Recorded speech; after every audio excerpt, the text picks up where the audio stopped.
So you know that we drive real-life cars via remote control from our base station in a disused Jaguar XJ6, but without pictures, we are nothing. This is television, after all. Scott Walker is the man charged with getting those pictures to us in the base station. How you doing? Very well, mate. Show me your equipment first that sends pictures to us in the base station. That's right. We have, in the car, we have 4 cameras, and I have to take those pictures and send them back to the base station wirelessly. The real challenge to that is to keep it safe enough so we can use it each time. These cars obviously get destroyed, and we have to do whatever we can to make sure that the equipment doesn't get destroyed as much as we can. Now, size isn't everything, but that looks a little bit like the camcorder I used to use like at my auntie's wedding. And it's obviously not, because I see the quality of the pictures. So I suppose smaller is better. Well, yeah, we want smaller because then there's less weight, and the less weight there is, the easier it is to kind of keep it safe, and the less chance of it flying through the front window. So we try to keep everything small and light as possible. What gets me is I sit in the base station, and for example, we rolled, what was it, a Lexus 9 times, and we still had pictures on 3 out of 4 screens. I mean, how in the world, when the car's getting mangled, do cameras remain upright 9 out of 10 times? They do sometimes, and they don't other times. We've gone through a few of them, but how many cameras have died thanks to driving wars? About 3 or 4. Oh, that's yeah, all right. It's not too bad. We're pretty happy about that. We've killed a lot more cars. Yeah. So we're pretty happy about that. But the way we get the pictures out is that we send the same signal over 2 antennas. So this is the antenna that sends the picture, and we have another one down here as well.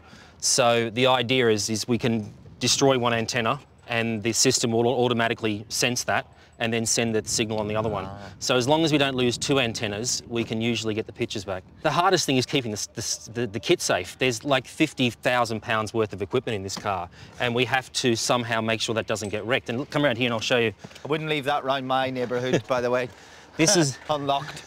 This is one of the things we use. This is some special absorption foam. So all the equipment is wrapped in this, inside a pelican case, like a plastic case, and then it's wrapped in this, and then it's wrapped in aluminium die-cast case, then it's wrapped in more of this to try to keep it as safe as we can. Yeah. Plants of science right there.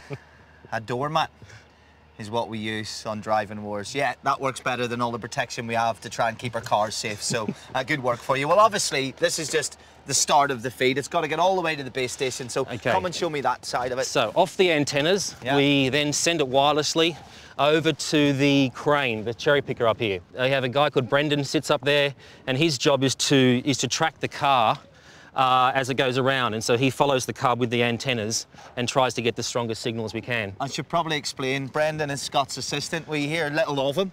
Sometimes he'll come to the bar, but ultimately he has to stand in full force of the wind and the rain and the sun. And the whole time through driving wars, it's either been 30 degrees or it's been 10 degrees and monsoon rain. Or lightning, and he gets very nervous. He gets hit by lightning. So, you know, let's hello once more to the base station. So I just have to sit in here and have fun, but Scott gets the pictures from that car all the way in here. So this is what it's all about. Everything out there happens behind the scenes. We never get to see it, but this is the absolute hub of the show. Do not wreck any paintwork on my Jag, by the way. I'm very attached to it. And this is the pressure for you, really. The whole show hinges on these 4 feeds. If we lose the feed, which we have a couple of times from things that we can't control, the show stops. And quite commonly they can smash into something and we write off a car. So it's really important that we keep the integrity of the link extremely high, which is why we use the diversity system. We have 2 antennas so we can destroy one and keep going as much as possible. We can also change the quality of the screen. So on a race like the Road from Hell, we run everything at SD and bring the quality down.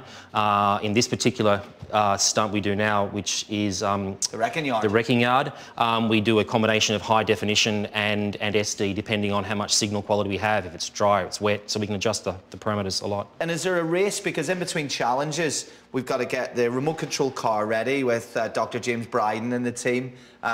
We've got to get, of course, everything ready in here in terms of our interviews, and you've got to get the cameras ready. Now, it looks to me at this moment that you win the race most times. You're ready to go, and we're waiting for these lunatics to get the remote control system ready. Yeah, it changes. Sometimes they're faster than us, we're faster than them, but we help each other out as well. So if they need a hand, we'll give them a hand. If I need a hand, they'll gaffer tape some antennas on for me. So it's a big team effort to try to get it happening as soon as we can. When we get a little bit of downtime, Scott, you play little videos for us. Yep. And it is driving wars in 3D. It is indeed. Please tell me, it may not be Series 2, it Yep. may not even be Series 3. Is this possible? It is possible. We've done it. It works pretty well as a first try. We're really happy and confident we could do this entire show in 3D, which I think would just be the most incredible 3D show ever made. So hopefully we can go forward and do something clever like that. The future of driving wars is me looking like an idiot.